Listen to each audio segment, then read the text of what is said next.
Mic check, 1, 2, 3, 4, 5, 5, 4, 3, 2, 1. Quick red fox jumped over the lazy brown dog.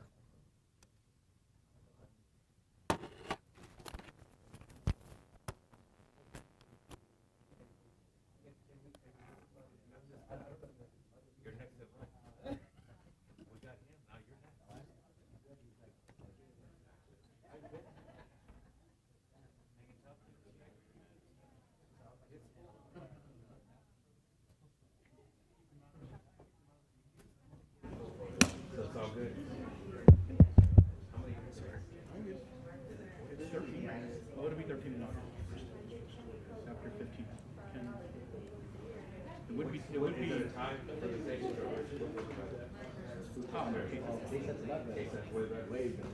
because of the best. No. Or is it the vibe? Well, actually, when I was a kid, it was good.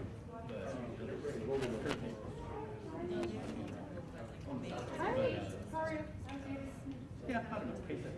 I didn't get to work on you enough. Like a month. I think it was like a month. You got that when I was. Bye. Yeah, all the old time Like, hey, Mr. Bush, if I can really start something, because really, you start the thing with the dragon, it's off. Everywhere I went, really say 7037. Our thing, man, was yes. Very much, they coming at you. was it before beta tape or after that? Did he give you the tape? I don't have it. No. It was Victoria's. He's returning. No. I wish I could. Dude, I have one where W. Walking to when he was done. Yeah, and there's some kids that got away. Like I did one before I came out with 16 when I was in Kingston, I got an interview with Selena, and she sang for me one-on-one on a music board. And that tape, I put it on my desk. It was a big issue. And then all that stuff, I was there's things like that.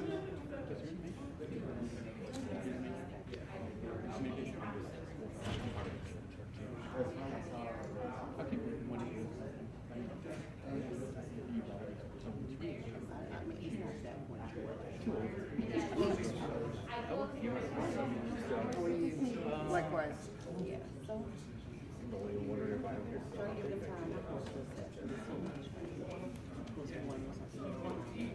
Yeah, there you go. Cool. All right, so.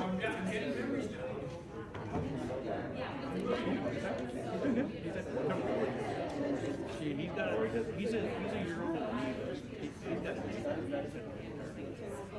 He was there so early. And what about Dale? He's doing good. But he tried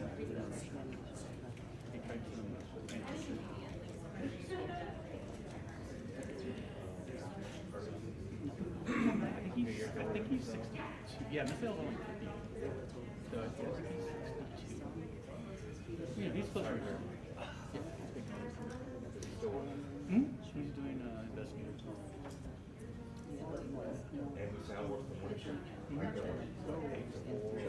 Yeah, he's 8 to 4. I was 9:30 to 6:30. So you're doing one of that? 10:30. Or like today, I'm gonna have to be the happy to sit.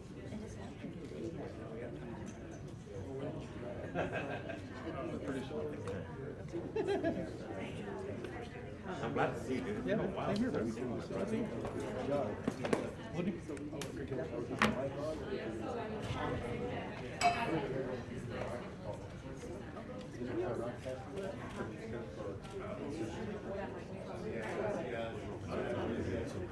Well, I mean, I'll be recording through that. And you get your audio and a mic operator. So you're double. Yeah, everybody's got their microphone.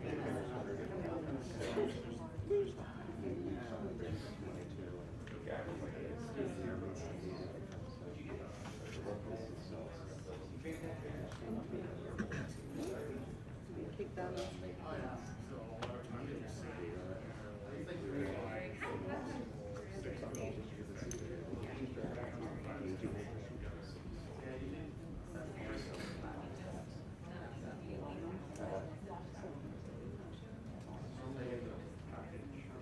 That's what we heard. We talked about that last time. I heard it. I heard it. She said that. Yeah. And that's when you And today,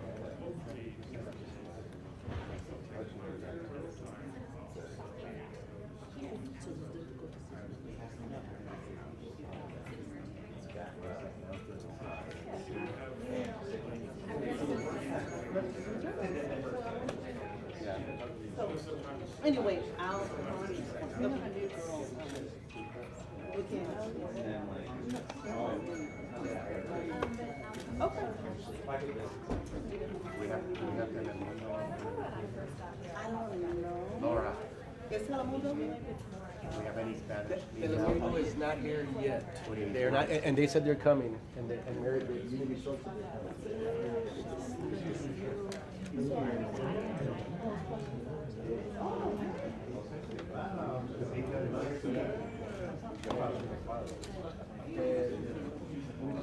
Mainly, because I walked in late morning. You- Yeah.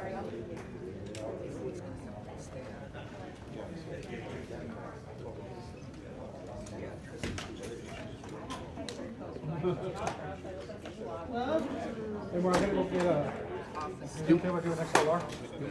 Okay. XLR. Put a little mic. If you want to, you can go wherever you want. Somebody- We have time, I think we're waiting for somebody else. If one, get that. We still need to. Yeah. Well, I have lost a deal, I don't know what that means. I ran over.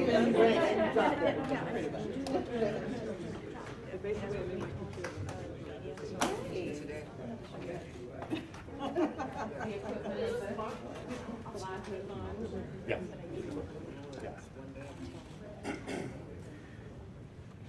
We will be starting the press conference in just a couple of minutes. We're waiting at least for one more media outlet. We want to be sure that everyone gets their questions answered.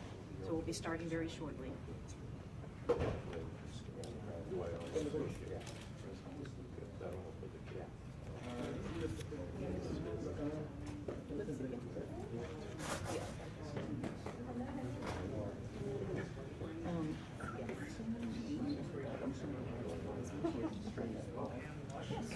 Maury, can you assist him to get somebody to fill in some?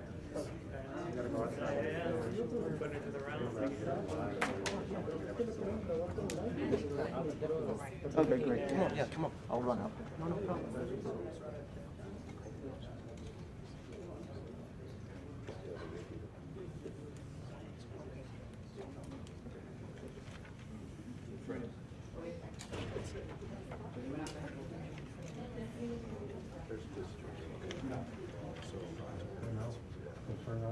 Broadcasting to the group, this microphone is not. Oh, okay.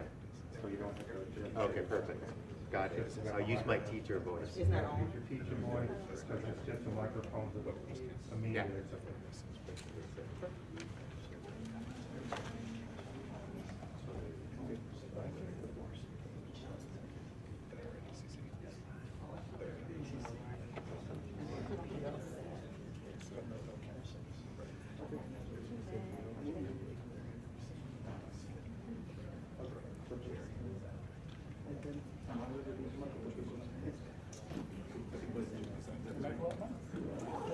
Yeah, somebody has the same frequency.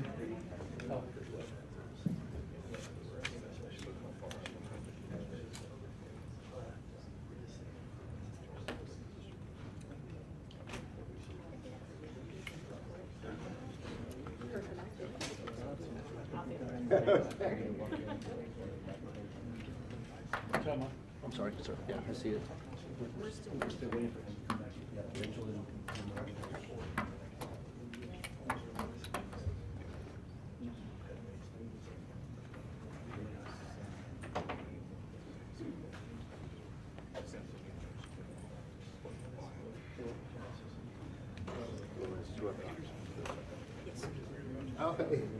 qué bueno que estaba preguntando. ¿Dónde No, está? no.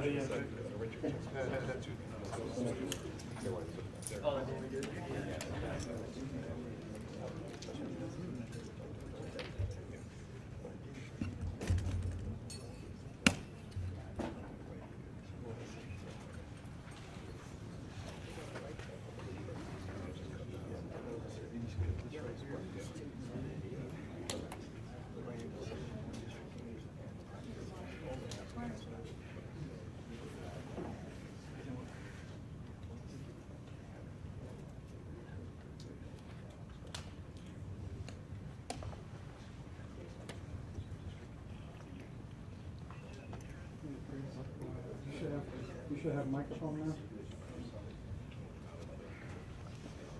Yeah, I had to change that format and frequency, so I had to. We will be going ahead and starting the press conference. Thank you, everyone, for coming. We will begin the press conference with a statement from our superintendent, and then we will open it up for questions. Dr. Aquino? Good afternoon, everybody.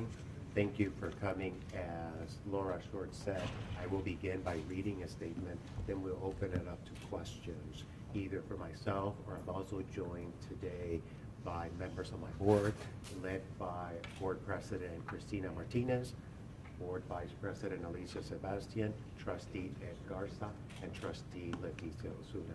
I'm also delighted to be joined by the President of the San Antonio Alliance, Alejandra Lopez, representing our teachers and support personnel. Thank you all for being here. I'm going to begin by telling you that obviously we had a significant system-wide failure of our heating systems across the district.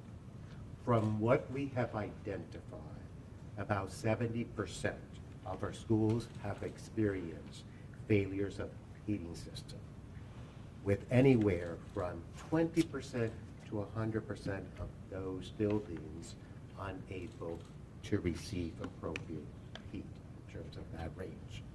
Unfortunately, that has led us to make the very difficult decision today that we will close schools tomorrow and Friday to make all the necessary repairs and perform quality control checks at all our schools. As we move forward, we're not going to open a single school until it is warm, safe, and a good place for learning. We recognize that perhaps many of you are wondering, why was this decision not made sooner?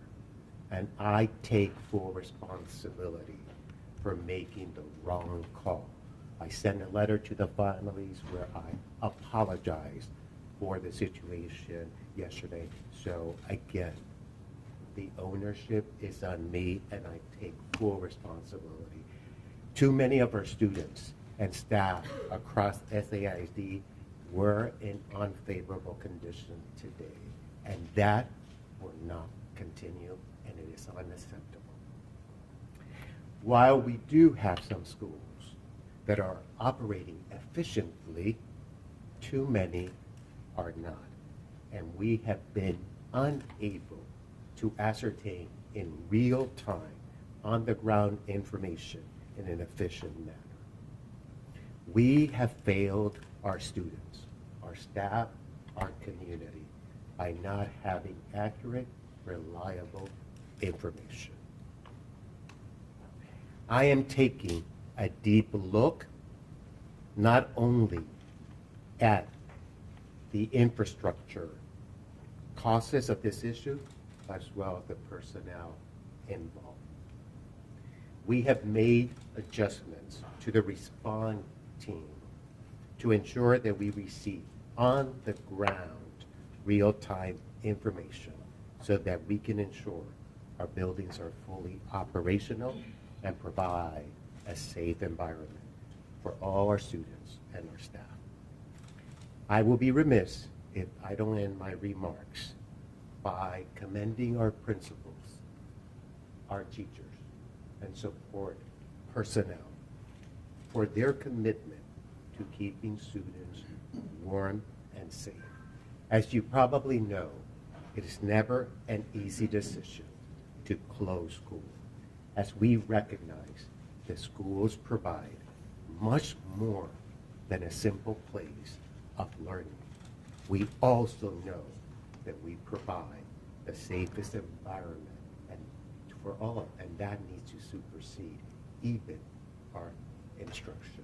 So once again, I extend my heartfelt apology to the community, our staff, and our students, and we will do better. Now we're going to open it up to Superintendent, questions. Yeah. you sent out that letter yesterday saying that the campuses had been diligently checked on Monday. Does it look like now, with the information that you have now, that those checks did not happen, or did not happen to the extent that they were supposed to end us up in this situation with so many schools closed? No. The checks, every school on Monday was checked and were operational at that moment in time. So you're probably asking, so what happened? What happened was we made a human error in terms of non-manually overriding the system so that the boilers would run 24 hours in some of our schools. So that was an issue that we owned, but when they visit, it was functioning, but then the system shut down because we forgot to manually override for some schools.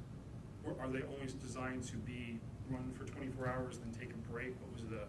What was the error in? Yeah, we programmed them for a schedule in order to, the majority usually to turn off at 5 in the morning and then go for a period like to 10 o'clock.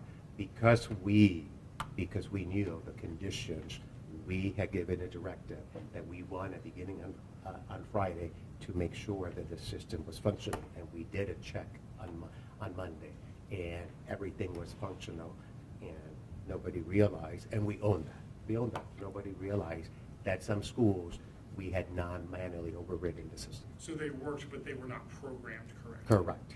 So why do you need 2 days to go over everything if it's just a programming issue? Great question.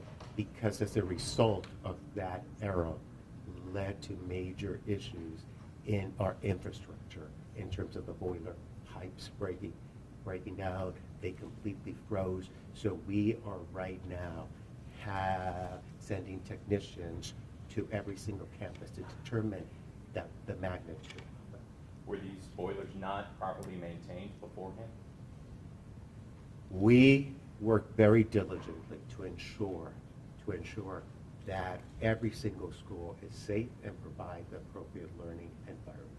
I do have to acknowledge that we have had deferred maintenance because of the situation of us being underfunded.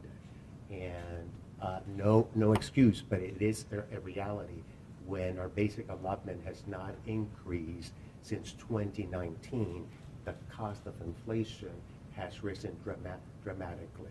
So we actually had, because of this situation, we were proactive as a result of the right sizing. We partner with several organizations. They're doing a full facility condition assessment of every single building so that we have accurate data. That started before this is in process, it's not completed, so that we understand the lifespan of all our buildings and the infrastructure. If 70% of the schools had heating issues, why, I think you have more than 90 campuses, why were only 31 kept out of school today or released early? Because as of last night and early this morning, we had not identified those issues.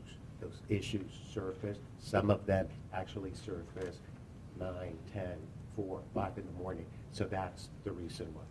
As soon as we knew, we made the decision. And to be clear, no schools in the district will be open until all schools have heating? Until Monday. Until Monday.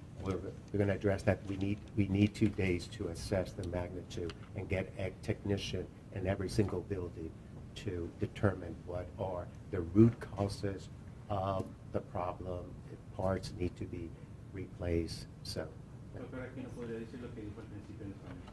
todo lo que dije al principio. Bueno, primero gracias por venir.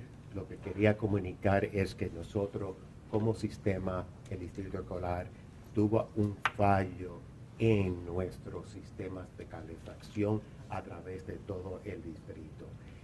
En este momento hemos identificado que aproximadamente 70% de nuestras escuelas experimentaron fallos en el sistema de calefacción. De un rango en algunas escuelas fue un 20%, o sea que una o dos salones de clase, en otro era más serio, que impidieron dar la calefacción que necesitaban nuestros alumnos y personal. Desafortunadamente, debido a esto, hemos tomado una decisión muy difícil, la cual es que vamos a cerrar las escuelas mañana y el viernes, porque necesitamos 2 días para identificar la causa de los fallos que nos pusieron en esta situación y también hacer todas las reparaciones debidas. Debido a la magnitud que es y como tenemos personal limitado, necesitamos 2 días para asegurarnos que esto esté bien y no vuelva a ocurrir en el futuro. Yo quiero que ustedes reconozcan que cerrar escuelas es una decisión muy difícil y yo asumo toda la responsabilidad porque tenía información que no era válida o incorrecta y utilicé esa información para decidir mantener las escuelas abiertas. Pero tomamos esa decisión porque, como ustedes saben, el impacto de cerrar a una escuela no solo afecta a los alumnos, afecta a la familia y afecta al comercio de la ciudad. Pero déjeme ser claro, las condiciones que experimentaron nuestros alumnos y nuestro personal no es aceptable. Y yo vuelvo a asumir la responsabilidad de eso y eso va a cambiar.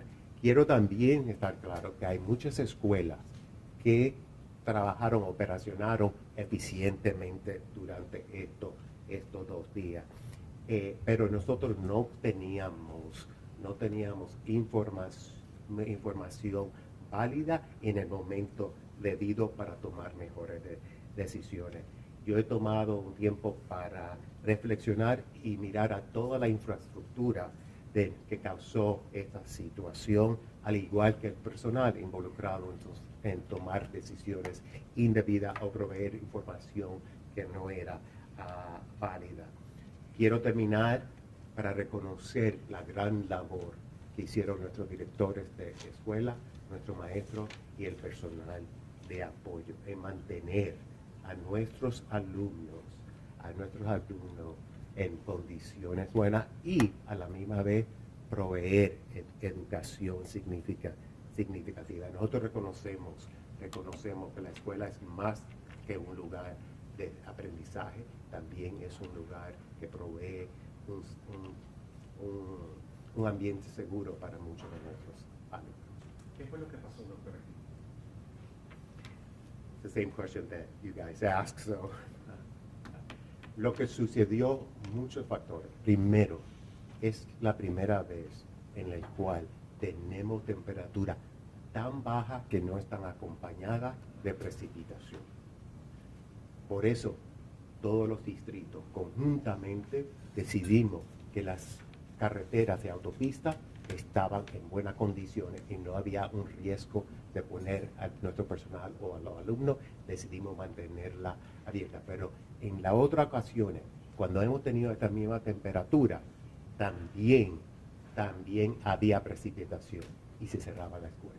Entonces decidimos mantener las escuelas abiertas. Nosotros habíamos hecho una revisión de todos los planteles escolares el lunes y todos estaban reportando que todos estaban operacionados.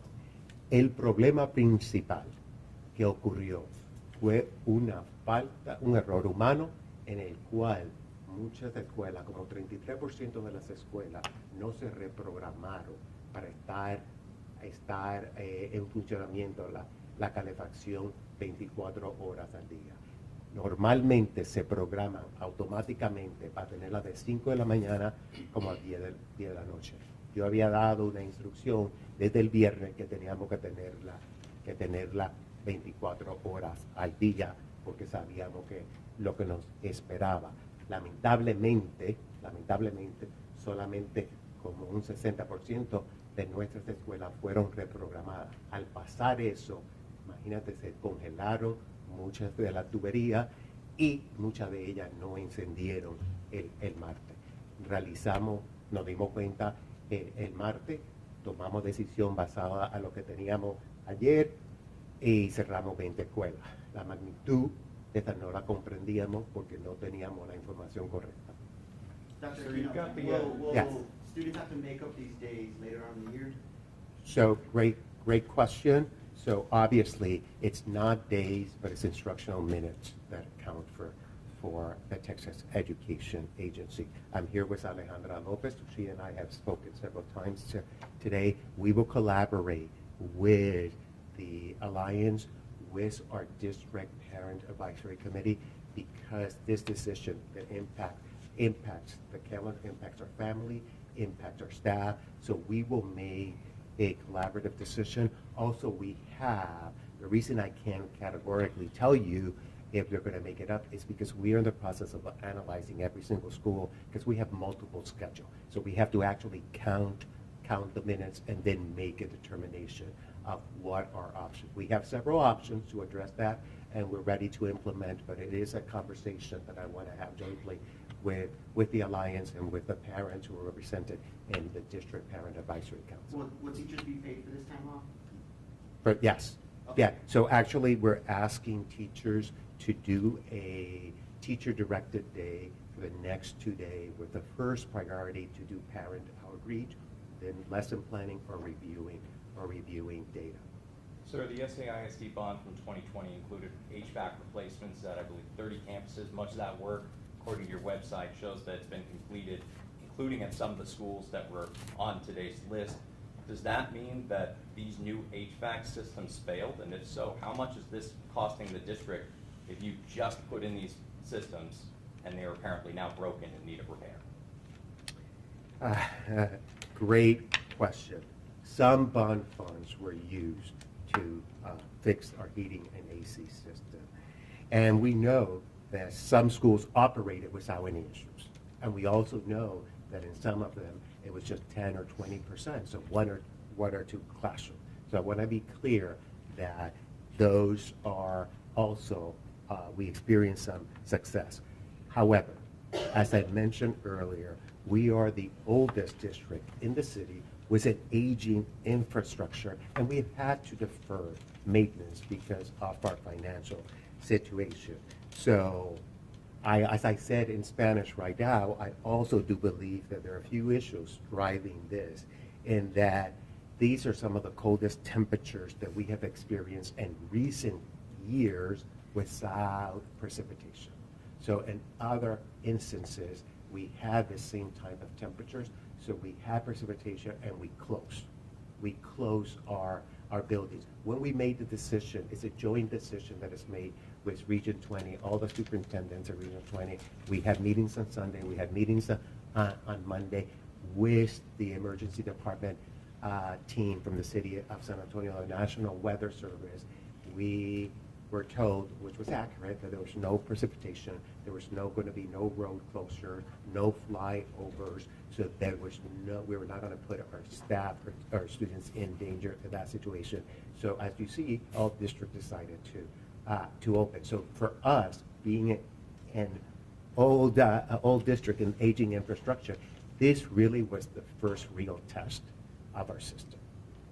Superintendent? You mentioned human error to blame for this system failure.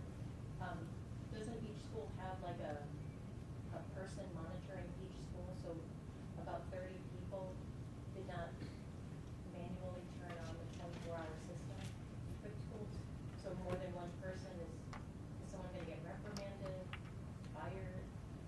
So there's going to be accountability measures, as I mentioned in my statement. We're looking at system issues. We're looking at personnel issues. We're still investigating what that happened. It does take the reprogramming some technicians to be able to do this. That's why we had given the directive last week. So we are researching, looking at all the facts, and people will be held accountable, but also there are systemic issues that we need to address.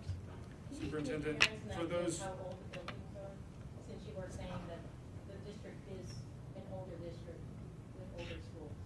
It varies. It varies, but we have schools over 100 years old. These are the schools that were closed, the 31 schools? No, I mean, we saw impact in others as well. The magnitude, remember I told you the range goes from anywhere from 20% to 100% impact. So in some places was only the cafeteria.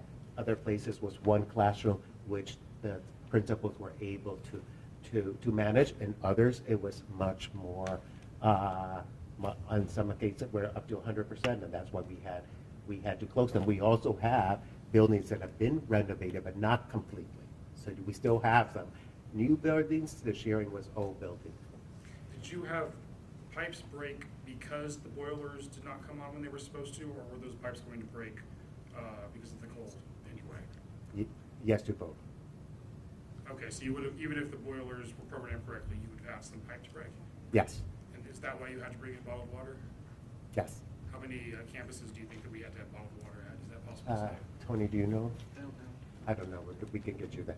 We can get you that information. So yes, we had issues that pipe bursted that were not due to the issue of not having proper heating in the system. We had also some issues. We also had some issues in our schools that were not actually weather related to. Para nuestra comunidad hispana, ya sé que ya lo dijo, pero ¿cómo afectará esto al calendario escolar? Eso es lo que estamos analizando. Aquí estoy con la presidenta de la Alianza de San Antonio, que representa a todos los maestros y el personal de apoyo de nuestras escuelas. Nosotros, Alejandra López y yo, hemos hablado en 2 ocasiones durante el día. Vamos a determinar cuál es la mejor opción, si tenemos que impactar el calendario escolar. ¿Por qué? Porque no es una decisión muy sencilla, porque tenemos que involucrar primero a nuestro personal, a los padres, para tomar la decisión correcta. Tenemos varias opciones que tenemos que considerar antes de tomar la decisión.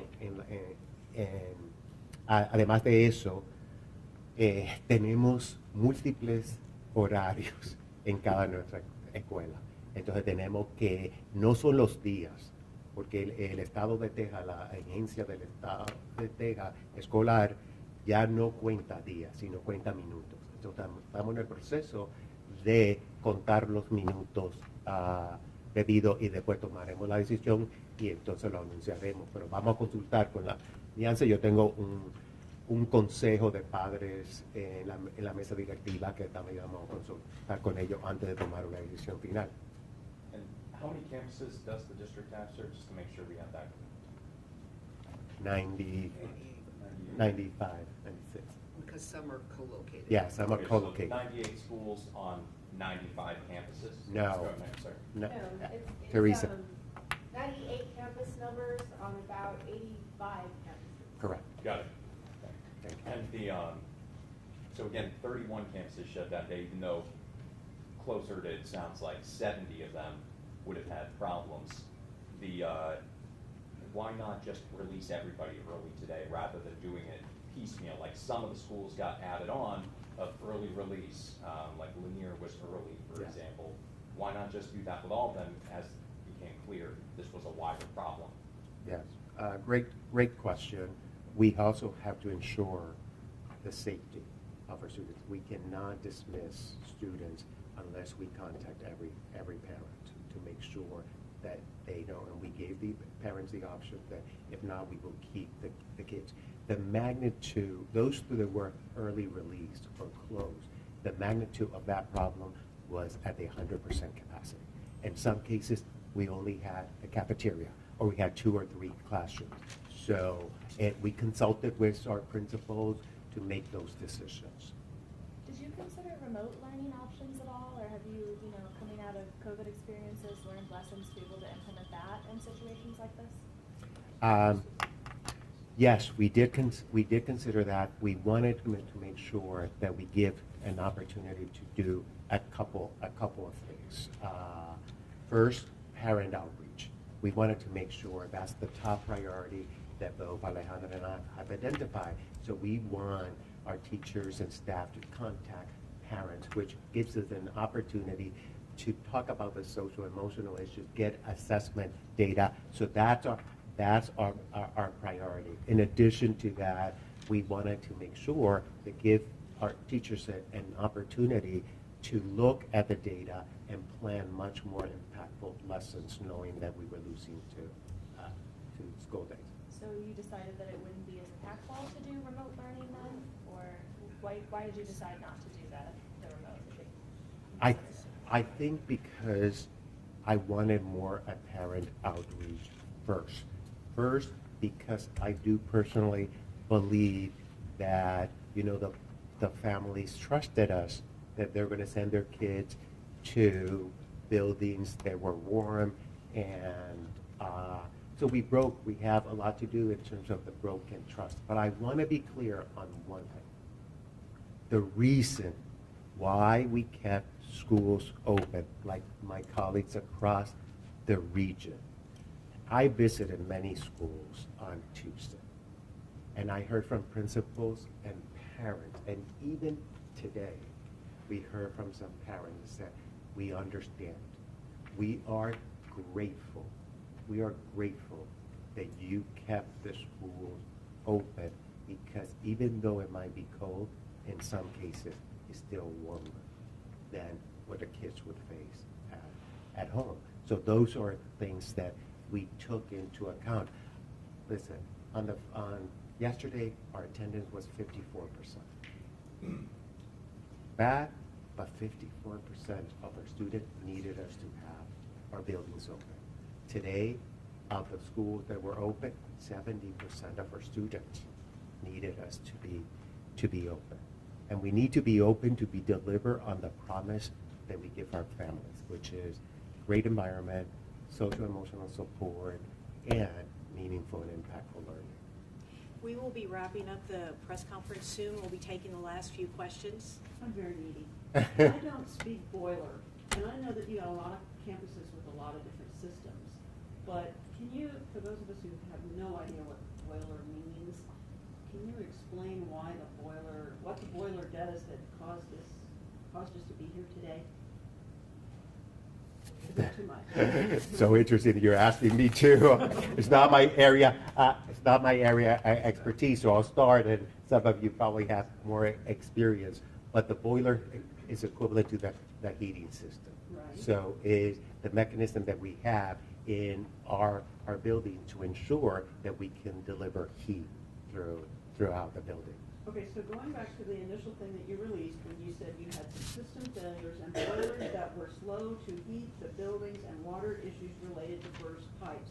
To me, that sounds like all these buildings were allowed to go cold when cold was coming on. Yeah, so remember what I said earlier. We knew that this was coming. We gave a directive to make sure that we were running our boilers, our heating system, 24 hours around the clock. The system has to be manually overridden because somebody has to go, and because it's programmed. As a result of that, we had some human error in where we did not do that for all our schools. So some of the schools we stopped. We are addressing that. We're looking into why did that happen. As a result, even though they were running on Monday, the system did shut down. So is that the problem with all 70% of those campuses? No, in 70%, we're actually looking at an organization that's going to be here with us tomorrow to see if there were issues with gas pressure too. So help us diagnose. That's why we need these 2 days. We can't determine why in those places where we had programmed them and manually overridden them why they did. Some of them still had issues. So it was human error, and then sometimes System the failure. equipment just didn't work. Yes. What can you do to ensure this won't happen again to the families? You know, February is usually a cold month in Texas. You're going to get warmer weather next week, but what if this happens again? So a couple of things that we are doing. First, we want to make sure that we address our data and information. So now we want to make sure that we have accurate information. As I mentioned earlier, we have done a facility condition assessment that we're about to complete, which tells us exactly what our trouble spots. We also have technicians in the next 2 days. That's why we needed 2 days. They're going to give a diagnosis. This organization is going to be partnering with us, and some others are going to actually test the gas pressure, look at the system. They will not do any boiler repair. They're going to give us our feedback in terms of determining that. So we are putting measures in place to make sure that this will not happen. I mean, we learned a lot from this lesson. This was a test, as I said earlier, a test for our system. And I think we will be, this will not happen again. Will you have food service at the 96 Yes. schools that are closed? Yes, Jenny, I think Jenny is here. Jenny Arredondo is my Executive Director for Child Nutrition. Do you want to talk about the plans for meals? Sure. So at all the campuses, we will be providing curbside meals, which is a model that we used during COVID. And we'll do that at all of our campuses to ensure that any of our students during this time that are in need of food will have it readily available. And it will be at all campuses so that it is in close proximity to homes and where they live. What are the times for that? Today we ran a distribution from 12 to 1. We did that basically because of outside temperatures. So we will work to keep it, I guess, within that lunch hour. We might extend it a little bit to be able to be more available to our families. Does anybody put a dollar damage on this? Not yet, but this is not about money and dollars. Well, It's yeah, I mean, really. in terms of the damage is to our community, our staff, and our students. We did not deliver. That's my main concern. You know, we're here for our students and our families. And again, I apologize to my students, my families. I know I personally let them down, and I take full responsibility, and we will make sure that this does not happen again. Thank you very much for coming. Thank you, I everyone. don't know if any board member wants to. You're good? Oh, Alejandro, I think Alejandro wanted. I do have something, yes, if that's okay. Hi, everyone. Good afternoon. My name is Alejandra Lopez. I serve as president of the Alliance of Teachers and Support Personnel. I want to remind everyone that the difficulties that our schools face in ensuring appropriate temperatures for learning during acute crises caused by extreme weather are a direct result of the long-term systemic and chronic underfunding of public education in our state. While our governor holds increased school funding hostage and pushes unpopular school voucher programs, he ignores the real problem. Our public school districts need an increase in funding to bring our state in line with the rest of this country. Extreme weather events like the current cold spell are intensified and made more likely by climate change. And the events of this week serve as an important reminder that we must work to address climate change, not in some distant future, but now. Our union has been working with district leaders over the last 2 days to address issues school workers have faced in the classrooms across SAISD. It is clear that the majority of our buildings were not prepared to welcome staff and students yesterday, and we agree with the district plan to briefly pause instruction while the extreme conditions continue. School workers and students need warmth to safely engage in their work together, and too many of our schools cannot provide an appropriate level of that warmth this week. And as we have heard from Dr. Aquino, a plan is being put in place to ensure not only that we remedy the current situation, but that this does not happen again. In closing, I would also like to recognize the commitment and dedication of all of our teachers and support staff over the last 2 days, especially the work of our nutrition staff continuing to provide meals to our students and our maintenance members who have been working tirelessly to address this ongoing crisis. Thank you. So on behalf of the board, I just want to assure all of our families and our students that we take this very seriously. And we want to thank them for being with us, for being open about how they feel. There was no shortage of comments that we've all been reading and taking seriously, and so we appreciate them and their communication with us, and we will do better. Our board is convening a special committee that's going to be led by Trustee Ozuna, who is an engineer and former city council person, so that the board can also understand in detail how this happened and to make sure that it doesn't happen again. So we do take this very seriously. We will get to the bottom of this, but we do appreciate Dr. Aquino and his accountability that he has taken in this crisis. Thank you. That concludes our press conference. Thank you so much for coming. Thank you very much. Yeah, well. From the top row.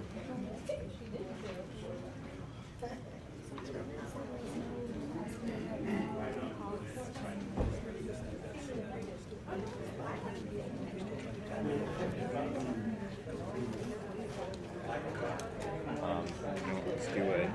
Usually we're gonna do a stand-up tease. Dave wants one of those. We might as well do it here.